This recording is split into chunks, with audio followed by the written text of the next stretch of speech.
trail is not friendly. It's not your friend. It does not want to be your friend.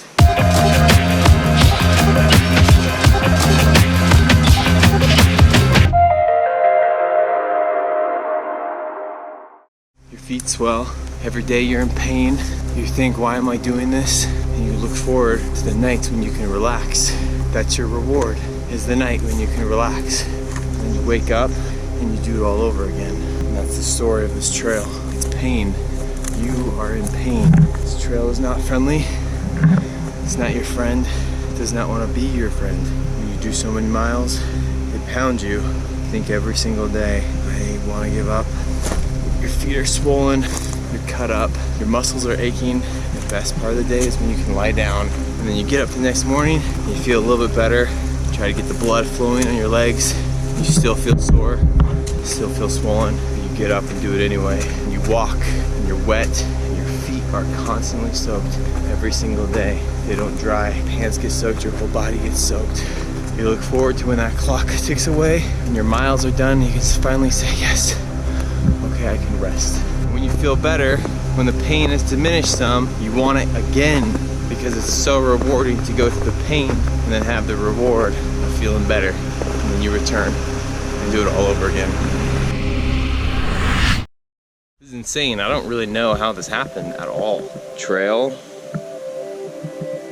Just got a really nice text from Michelle. Made me cry. I keep thinking about her and just thinking, oh, it'd be so fun to just spend time with her.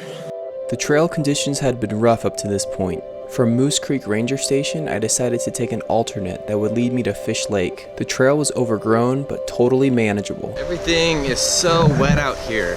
It's like hard to keep anything dry. It was Sunday, and I remember as I hiked, I would look at my watch every hour and picture in my mind what it would be like if I were in church with Michelle. It's nice to see the river. For me, the most taxing part about this trail was not the physical, but it was the mental, missing my wife. I constantly thought of her. There's nothing better than when a tree falls right on the trail. So thank you, tree, for falling right on the trail.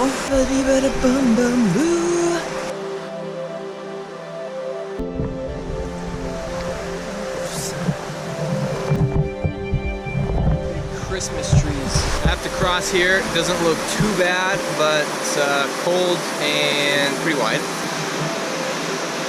I'm gonna give it a shot. If it's too much, then we'll see what happens. Yeah, sorry, easy.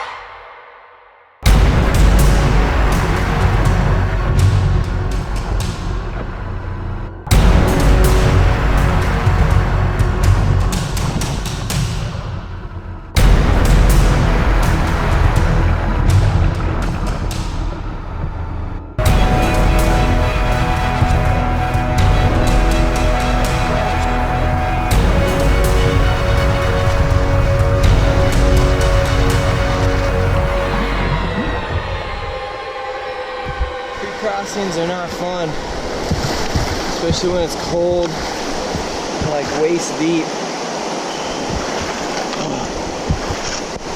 Just glad I made it across. I really don't know if that was a creek or a crick.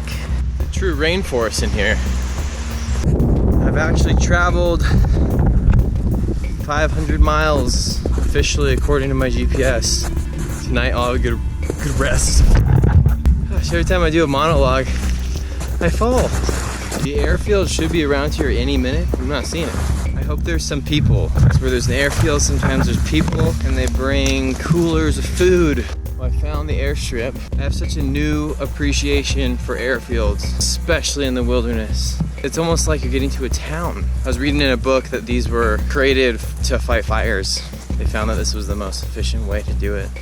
It's like an old cabin. I'm gonna see if it's unlocked or locked. Oh, dude, it's locked. Totally bolted. That'd be great. Yeah, it's just a barn. There's nobody here, unfortunately. My wish didn't come true, darn.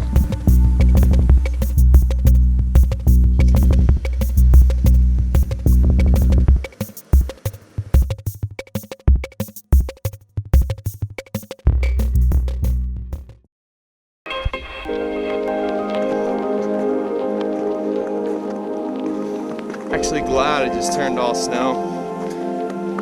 Makes traveling easier.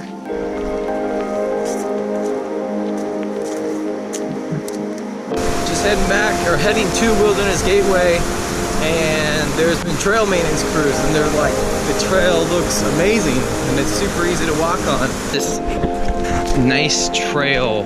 Can't tell you how good this trail's been. It's muddy, it's wet, but it doesn't matter because it's been so good. You're so engulfed just in hiking that when you get to these viewpoints, it's actually really nice to look at it.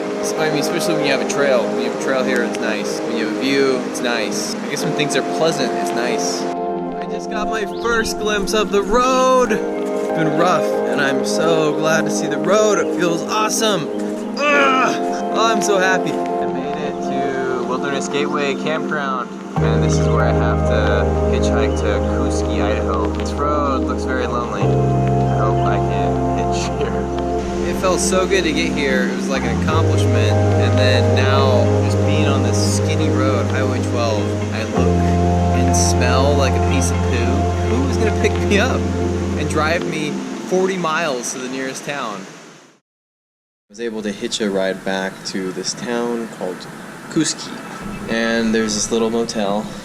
So Michelle was able to come over. She spent the night here, and then she had to leave. But it was good seeing her. I have to admit that I did shed a lot of tears because it's so emotionally draining to go back on the trail, knowing the conditions. I think this last week, raining every day, being wet and cold, you know, the bushwhacking and trying to find the trail, trying to keep up with your miles, it's super stressful. And so the thought of going back out there again, this time instead of, 6 days, it's gonna be 8 days or 9 days, you feel a little overwhelmed. You want to do it because it's hard, but you don't want to do it because it's hard.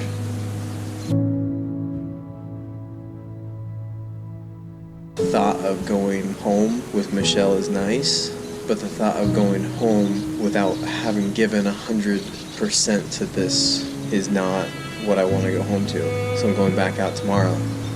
I miss home. I'm wondering about what to do after the trail. I feel like this time off has given me some little time to think, but it's also been a trying time and kind of a humbling time.